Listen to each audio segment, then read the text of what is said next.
नमस्कार, एक बार फिर से आप सभी का बहुत-बहुत स्वागत है हमारे यूट्यूब चैनल पे। आज फिर से मैं आप सभी के लिए class 11 political science new topic जिसका नाम है अधिकार क्या है। देखिए इम्पोर्टेंट है काफ़ी क्योंकि कई बार इसको एग्जाम में पूछा गया है। बहुत ही महत्वपूर्ण टॉपिक है अधिकार और अधिकार से रिलेटेड क्वेश्चन एमसीक्यू में भी पूछे जाते हैं। तो आइए शुरुआत करते हैं क्लास 11 पॉलिटिकल साइंस के न्यू सिलेबस वाले टॉपिक जिसका नाम है अधिकार। पहला पॉइंट हमारा कहता है कि अधिकार क्या है, अधिकार क्या होता है। तो देखिए अधिकार मुख्य रूप से हकदार शब्द को दर्शाता है। मतलब आपको पता होगा कि हम कभी कभी कहते हैं ना कि ये किताब मेरा है, ये गाड़ी मेरी है, ये कार मेरा है, ये घर मेरा है। तो ये कहने का तात्पर्य क्या है, मतलब क्या है कि इन चीजों के ऊपर हमारा मालिकाना हक है, हम इसके ऑनर है।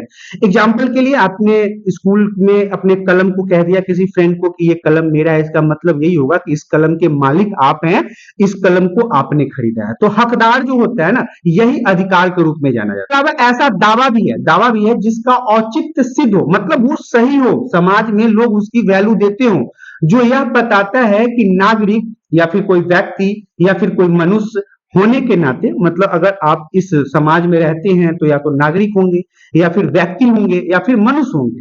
तो इसके कारण आपको इस समाज से बहुत सारे हक प्राप्ति होता है, आप किसी न किसी चीज के हकदार होते हैं। यह ऐसी चीज होती है जिसको हम अपना समझते हैं। अधिकार का मतलब क्या होता है, हक का मतलब क्या होता है कि वो चीजें हमारी है, उस पे हमारा हक है। अधिकार ऐसी चीज है जिसे समाज के सभी लोग स्वीकार कर रहे हैं।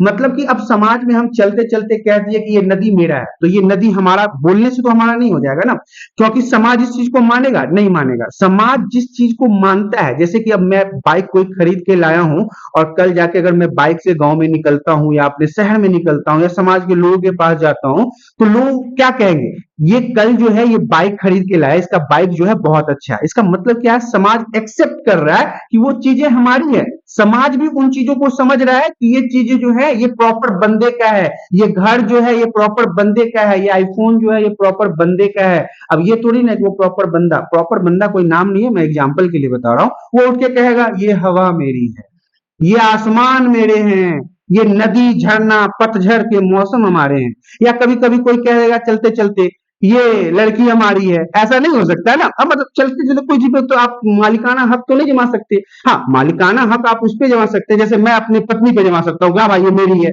अब उसको कोई दूसरा थोड़ी कहेगा नहीं ये मेरी है, नहीं ये मेरी है, इस पे हकदार मैं हूँ, क्योंकि समाज भी इन चीजों को एक्सेप्ट करता है। अब इसके अलावा मैं आपको बता दूं कि अधिकार का मतलब यह नहीं है कि हर वह चीज जिसे मैं जरूरी और वांछनीय समझूं वो हमारा अधिकार हो गया। अब सड़क पे निकल गया और किसी का बाइक पसंद आ गया तो कह दिया भाई बाइक बाइक तो मेरा है, तो क्या हो जाएगा, वो मेरा हो जाएगा, नहीं उस पर मेरा अधिकार नहीं हुआ क्योंकि वो मेरी नहीं है। तो अब अगर कोई चीजें ऐसी है जिसको आप चलते चलते कहते हो कि मेरी है, आपको अच्छा लगा तो आपकी थोड़ी ना हो जाएगी, चाहे वो सामान हो, वस्तु हो या गैस कुछ भी हो। तो मेरी इच्छा हो सकती है, अब कुछ एग्जाम्पल के रूप में मैं आपको बता देता हूं कि मेरी इच्छा हो सकती है कि मैं स्कूल जाऊं, गर्मी छुट्टी के बाद स्कूल खुल रही है, तो स्कूल खुलने के बाद अब आप निर्धारित पोशाक पहन के नहीं जा रहे हो। निर्धारित पोशाक कहने का क्या मतलब है कि आप स्कूल ड्रेस में नहीं जा रहे हो, आप कह रहे हो कि मैं अपना जो मन होगा वो पहन के जाऊंगी या जाऊंगा। तो ऐसा नहीं हो सकता, ये आपका अधिकार नहीं हो सकता, क्योंकि यदि आप स्कूल जाते हो तो आपको उसके पोशाक में ही जाना होगा, या फिर आप अपने घर पे अपने पेरेंट्स के बिना बताए हुए रात में जब चाहो तब आते हो, जब चाहो तब जाते हो। तो ये अधिकार के सीमा क्षेत्र से बाहर होता है। आप जिस जगह पे रहते हो, जिस समाज में रहते हो, या वो घर परिवार ही क्यों ना हो, आपको अपने पेरेंट्स के जो अधिकार उनसे प्राप्त है ना, उसको पार नहीं कर सकते हो। अगर अपने पेरेंट्स ने, आपके मम्मी पापा ने कह दिया कि बेटा तुम जाओ चाउमीन खा लो, चाउमीन खा के 7 बजे 8 बजे तक घर आ जाना, अब तुम 11 बजे बियर पी के आ रहे हो, तो ये तो अधिकार क्षेत्र को तुम पार कर दिए यार, ये तो तुम मतलब गलत कर रहे हो ना, ये अधिकार क्षेत्र को तुमने पार कर दिया। तो ऐसा ये सब अधिकार क्षेत्र में नहीं आता। लेकिन इसका यह मतलब नहीं है कि स्कूल वाली बातों पे मैं वापस आ जाता हूं कि मुझे स्कूल के लिए अपने इच्छा अनुसार जो चाहे वो कपड़े पहन के चला गया, स्कर्ट पहन के चला गया, और भी बहुत सारे अलाने फलाने ठिकाने कपड़े आते हैं, वो सब आप पहन के चले जाओ, तो वो स्कूल के मर्यादा और अधिकार क्षेत्र से बाहर की चीजें हो जाएगी, वो वहां पे आपको एक्सेप्ट नहीं किया जाएगा।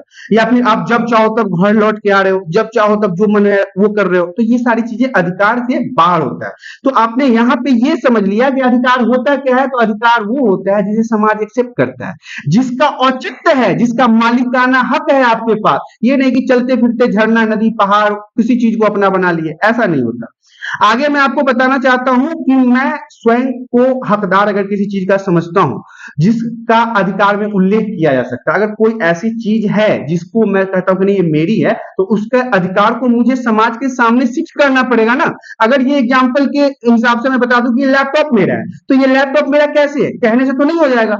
इसके बिल होंगे हमारे पास, जहां से मैंने खरीद के लाया उसने मुझे कुछ पेपर दिया होगा, उसपे मेरा नाम लिखा हुआ होगा, मैंने कितने पैसे दिए वो लिखा हुआ होगा। तो ये समाज में उन सभी चीजों को सिद्ध करता है कि ये लैपटॉप हमारा है। तो ये अधिकार की तरफ से आपको देखना पड़ेगा। देखिए, अधिकार उन बातों की विशेषता है, बहुत सारी बातों की आपको विशेषता बताएगा जिसमें मैं और अन्य लोग सम्मान और गरिमा का जीवन बसर करने के लिए महत्वपूर्ण और आवश्यक समझते हैं। देखिए, अधिकार के साथ साथ आपको क्या क्या और चीजें समझने की जरूरत है वो जान लीजिए। अधिकार से ही आपको अपने समाज में अधिकार सम्मान प्राप्त होगा, आपको गरिमा जैसा फील होगा। गरिमा किसको कहते हैं कि आप मतलब बहुत अपने आप को प्रतिष्ठित महसूस करेंगे। अब एक समाज में दो तरह के लोग रहते हैं, एक जो बहुत ज्यादा प्रतिष्ठित होते हैं, उनको सभी लोग सलाम करते हैं, प्रणाम करते हैं, आदर से अपने दरवाजे में बैठाते हैं। एक होता है बेकार आदमी, उसे निठल्ला कहते हैं। जैसे कि कोई आया कहता है भाई क्या जाना, जा जा जा, अभी कोई काम नहीं है, भाग भाग भाग भाग। तो ये दो तरह के समाज में लोग होते हैं, हम सभी जानते हैं। तो ये सब चीजें कैसे मिलती है हमें, अधिकार से, और सम्मान प्राप्त होता है, गरिमा प्राप्त होता है। उदाहरण के लिए देखिए, आजीविका का आधार जो है वो सम्मानजनक जीवन जीने के लिए जरूरी है। अगर कहीं पे आप नौकरी करते हो तो वो आपका अधिकार है ना, कि आप आपके पास संविधान है, आपके संविधान ने आपको ये मौका दिया है कि आप किसी कंपनी में जाकर काम कर सकते हो, चाहे वो महिला हो, पुरुष हो, गरीब हो, अमीर हो, हमारे समाज या किसी भी कास्ट का लोग किसी कंपनी में नौकरी तो कर सकता है ना। तो ये अधिकारी तो है, ये आपको कॉन्स्टिट्यूशन ने तो दिया है, आपके संविधान ने तो दिया है कि आप किसी भी जगह पे जाकर नौकरी कर सकते हो। तो इससे आपको क्या मिलेगा, सम्मान मिलेगा ना, नौकरी करोगे, पैसा आएगा, पैसा आएगा, अच्छे कपड़े पहनोगे, बाइक कार हेलीकॉप्टर से जाओगे, तो दूसरे लोग आपके सम्मान करेंगे, है ना। अपनी बुनियादी जरूरतों की पूर्ति के लिए भी हमें अपनी प्रतिभा और रुचियों को आगे बढ़ाने की स्वतंत्रता प्रदान करता है। अब एग्जाम्पल के लिए, समाज में सभी लोग तो पढ़े लिखे लोग नहीं होते हैं, कुछ कम पढ़े लिखे लोग होते हैं, उनको भी उनके हिसाब से काम प्राप्त हो जाता है, उन्हें उस काम के हिसाब से सम्मान प्राप्त होता है। कोई डॉक्टर बन जाता है तो उसे बहुत ज्यादा सम्मान प्राप्त होता है, ये डॉक्टर साहब है। कोई इंजीनियर बन जाता है तो उसे इंजीनियर के हिसाब से सम्मान प्राप्त होता है। तो ये आपको आगे बढ़ने का भी स्वतंत्रता प्रदान करता है कि आप जहां चाहो जो चाहो पढ़ो, डॉक्टर बनो, इंजीनियर बनो, आईएएस बनो, आईपीएस बनो, आपके लिए स्वतंत्र है। आपका संविधान आपको ये अधिकार देता है कि आप किसी भी तरह की पढ़ाई करके अपने आप को अग्रसर कर सको। अग्रसर करने का मतलब है आगे की तरफ बढ़ाओ।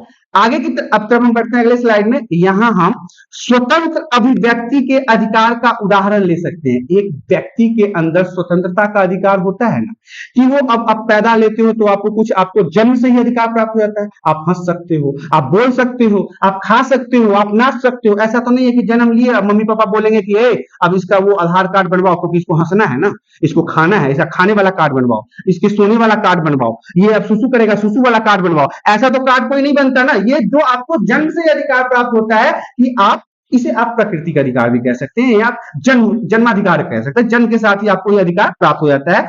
अब इसके अलावा कुछ आपको अधिकार जो होता है उसे हम मौलिक अधिकार भी कहते हैं, जो हमें प्राप्त होता है और उसे कोई छीन नहीं सकता। फंडामेंटल राइट्स के बारे में हमने बहुत बार डिस्कशन कर लिया है, तो यहाँ पे मैं मौलिक अधिकार का नाम लेता हूं, आप समझ जाएंगे कि मौलिक अधिकार क्या है।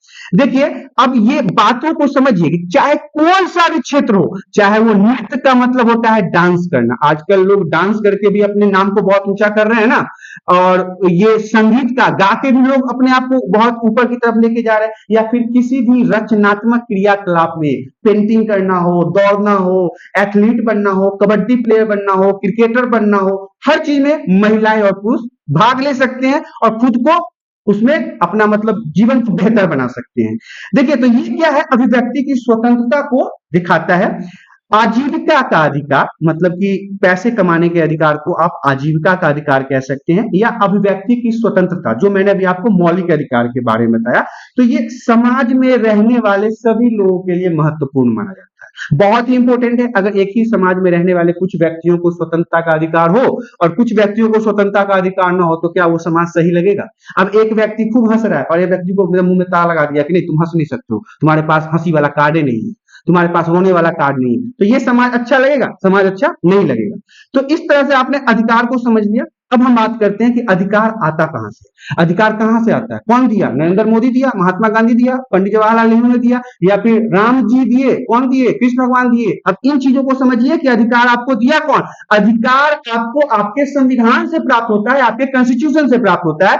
और अधिकारों की मांग जो है वो 17वीं और 18वीं मतलब कि 18वीं सदी में राजनीतिक सिद्धांतकार जो थे, जितने भी फिलोसफर थे जो राजनीति के ऊपर काम करते थे, वो तर्क देते थे कि हमारे लिए अधिकार प्रकृति या ईश्वर प्रदत्त है। उनका क्या कहना था 17वीं सदी में और 18वीं सदी में कि ये जो अधिकार है, आपको बोलने का अधिकार, समाज में रहने का अधिकार, चलने का अधिकार, पढ़ने का अधिकार, खेलने का अधिकार, ये किसी ने आपको दिया नहीं है, नीचे वाला नहीं दिया है, ये ऊपर से आया है, भगवान ने दिया है, प्रकृति ने दिया है, ईश्वर ने दिया है। मतलब प्रकृति या ईश्वर प्रदत्त कहने का मतलब है कि उनके द्वारा दिया गया।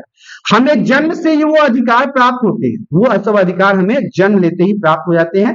परिणामतः क्या होता है, कोई व्यक्ति जो शासन करता हो या सरकार चलाता हो, वो उससे हमें छीन नहीं सकता। हमसे हंसने का अधिकार नहीं छीन सकता। नरेंद्र मोदी हमारे भारत के प्रधानमंत्री है, तो क्या हमको हंसने से रोक सकते हैं? क्या हमको रोने से कोई रोक सकता है? हमको खाने से कोई रोक सकता है? चाहे राजा ही, अब अकबर हो, अशोक हो या चंद्रगुप्त हो, कोई भी राजा हो, वो जो प्रकृति ने अधिकार दिया था वो उसे रोक सकता है क्या? एग्जाम्पल के लिए मैं आपको बता देता हूं, आप मजाक में मत लीजिएगा। अब किसी बच्चे को या पुरुष को या नौजवान को या बूढ़े को आ गया सुसु, तो अब वो उसको रोकेगा? उसको राजा कहेगा नहीं तुम्हें नहीं करना, तो वो नहीं करेगा, वो धोती पैंट कपड़ा में कर लेगा, लेकिन करेगा। तो ये कुछ ऐसे अधिकार हैं जिसे कोई राजा, शासक या सरकार छीन नहीं सकता है। जीवन का अधिकार, स्वतंत्रता का अधिकार, संपत्ति का अधिकार, ये सब ऑलरेडी हमने 10th और 9th क्लास में बहुत जम के पढ़ाई किया था कि स्वतंत्रता का अधिकार क्या है, संपत्ति का अधिकार क्या है, जीवन का अधिकार क्या है। और भी बहुत सारे अधिकार हैं जो इन बुनियादी अधिकारों से ही निकले हैं। देखिए, सबसे पहली बात, 3 अधिकार को याद रखना है।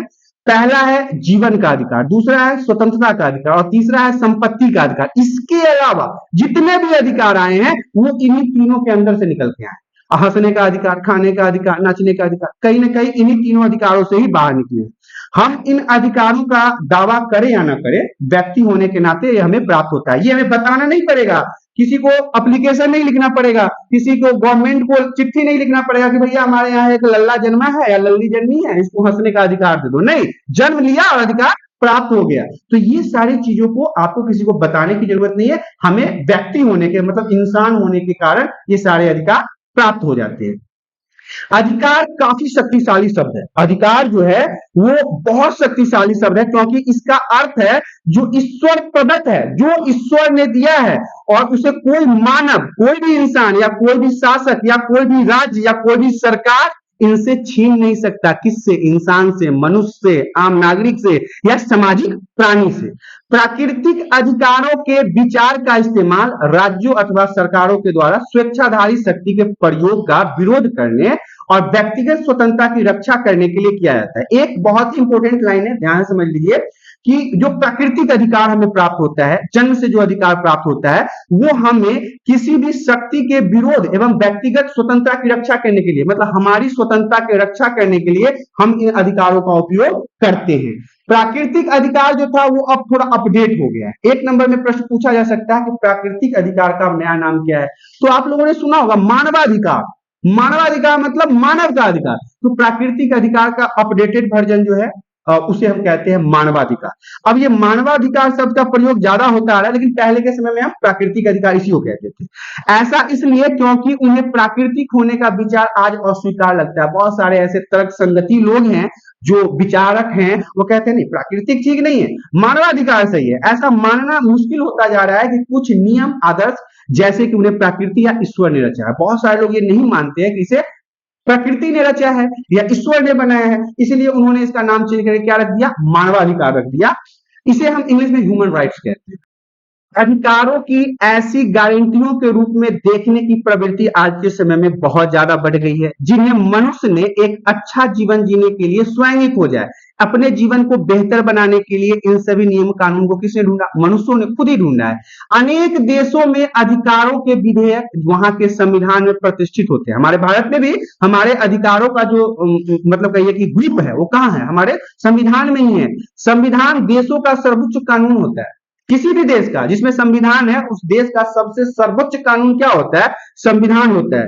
इसलिए कुछ खास अधिकारों को संवैधानिक मान्यता उन्हें बुनियादी महत्व प्रदान करती है। अपने देश में हम मौलिक अधिकार इसे कहते हैं। अब जैसे अलग अलग देशों में इसे अधिकार कह सकते हैं, स्वतंत्रता कह सकते हैं, लेकिन इन्हीं अधिकारों को हम अपने भारत में मौलिक अधिकार के रूप में जानते हैं। जैसे 18 साल के आप हो गए तो आपको मत देने का अधिकार है, किसी भी कॉलेज यूनिवर्सिटी में आपको पढ़ने का अधिकार है, तो इसे मौलिक अधिकार के रूप में जानते हैं।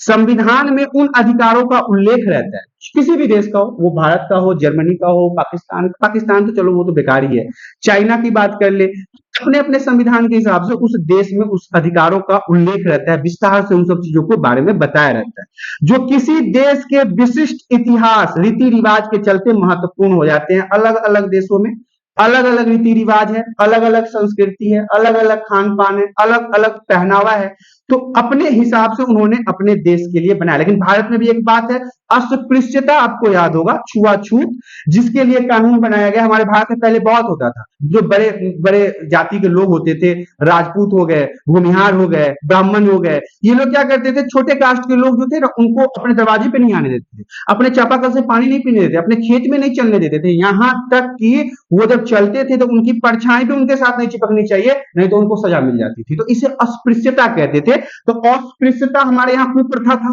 कुप्रथा ही कह सकते हो, प्रथा तो अच्छा प्रथा को ना प्रथा कहेंगे, ये तो खराब प्रथा था, इसलिए इसे कुप्रथा कहते हैं। इसके लिए एक कानून बना हुआ है हमारे यहाँ। तो इन सब चीजों के ऊपर अधिकार में आपको समझने योग्य बातें मिलेगी।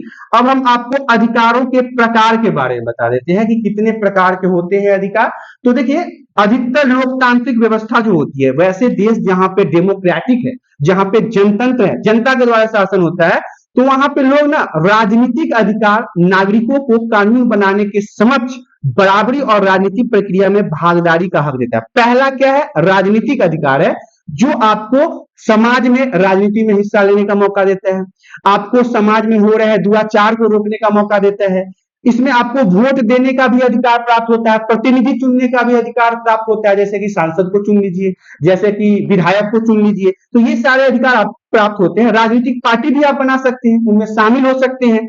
अब दूसरा था हमारा राजनीतिक अधिकार। इसमें क्या होता है, नागरिक स्वतंत्रताओं के साथ जुड़े होते हैं। नागरिक स्वतंत्रता का मतलब क्या होता है, अर्थ क्या होता है कि स्वतंत्र और निष्पक्ष न्यायिक जांच का अधिकार।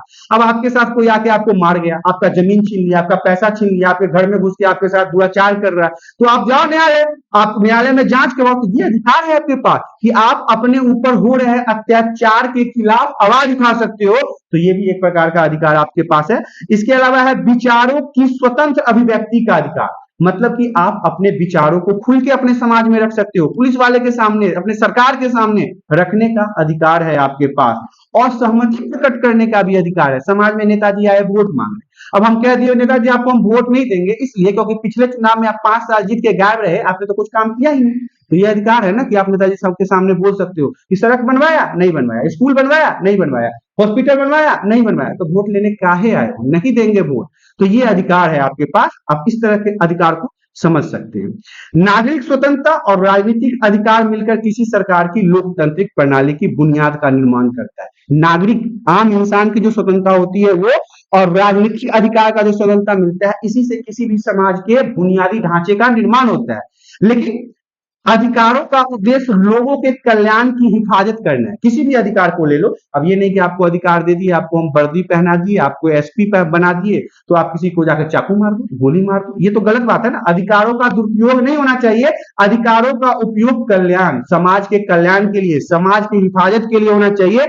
सरकार को जनता के प्रति जवाबदेह बनकर शासकों की अपेक्षा और इच्छा को अधिक महत्व देकर तमाम लोगों के लिए सरकार के निर्णयों को प्रभावित करने का मौका सुनिश्चित कर राजनीतिक अधिकार इसमें सहयोग करता है। जब भी सरकार चुना जाता है जनता के द्वारा, तो उसका सबसे मेन काम क्या है कि वो अपने जनता के इच्छा को समझे, उसकी जरूरतों को पूरा करे।